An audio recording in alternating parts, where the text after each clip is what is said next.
Think back to your last gaming session. How many times did you kill enemies who were standing still? And if it's like mine, it's probably a really small percentage. So why are you spending all your training time shooting still targets?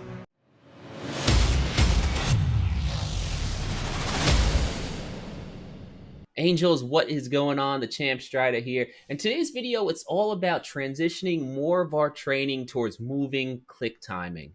And I think a lot of times players just get obsessed with static speed and they kind of lose sight of the fact that they're training kovaaks to clean up their aim and improve their aim in game. And shooting static targets, it's just such a small component of actual gameplay that it shouldn't make up the majority of your training. And whenever I talk about this topic, I always think of this really good YouTube video I saw by this Quake player Sanchez, and he just absolutely roasted kovaaks players in Aimer 7. And look, you guys know the champ doesn't mind a good bit of trash talk, so I found the video hilarious. But a lot of kovaaks people were just really salty about it and downvoted it into oblivion.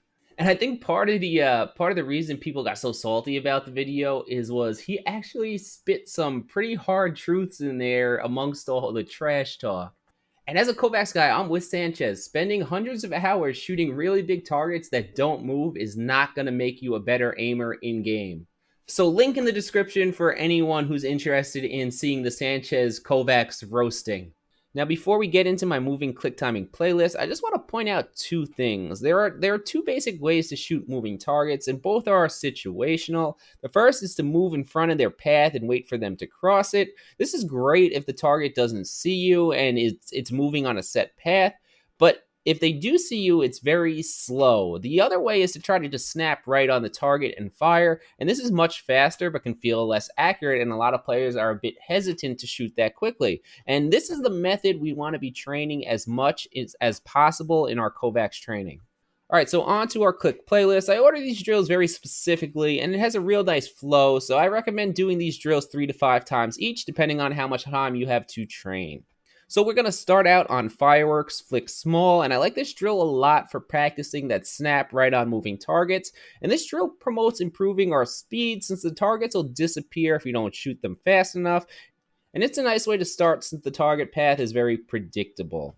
Second, we have Vox target switch click small, and again, this drill has very predictable movement patterns, but the targets move at a pretty good speed, which can make them somewhat challenging. It's great for practicing those like horizontal flicks on moving targets. Third, we have floating heads timing 400%. It's another great horizontal moving click drill. It's actually one of my favorites, and the targets here, they're real small, and it's a good challenge to practice that snap right on a moving target.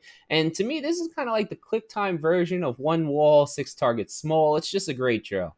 Next, we go with a classic one wall, 5 targets pasu, which is one of our core skill builders because the bots dodge and add vertical movement. And I always say, if you look at how ridiculously low the average score is on this drill, it shows you how little people focus on moving click timing. And I've been training this drill since I started with kovaaks, and I remember being excited for a score of 50, and like now I'm mad if I get a score under 100. So you can make huge strides if you're practicing this regularly. Fifth up, we're going to go to a more challenging pasu drill with one wall, 5 targets, pasu small. And this drill has a much smaller player base than the regular version of pasu, and that's probably because it's pretty hard. But I want to encourage people to stick to these harder click timing drills because if you look at the headshot hitboxes in games, they're much closer to the small version than the regular version of this drill. So these drills are just so important for getting good aim in game. Next up, we have one of the most underrated and underplayed drills in kovaaks, pasu 3-click version 2, and literally almost no one plays this drill. Like, I think there are only 1K participants, but this drill, it's really nice for developing that mouse smoothness, for staying on a target for multiple clicks. So think if you're using a DMR or a wingman, and it's not just a one-click kill, this drill is just great for that type of click timing. Next up, we have another small version with Bounce 180 small, and I went with this over Bounce 180 because, again, we're trying to simulate those headshot hitboxes more, and while I like the regular Bounce 180, the targets are pretty large, and as I said earlier, I'm getting more and more into shrinking the target size lately. Last, we have another really nice precision drill with Popcorn Voltaic Easy, and this drill again has a lot of verticality to it with small targets, and if you're able to snap target to target here, you're well on your way to just clicking some crazy headshots in-game. This is another great drill. Now, before I go, if you enjoyed the playlist and want weekly FPS and aim training content to pop up in your feed, become an angel by subscribing. See you next week. Champ out.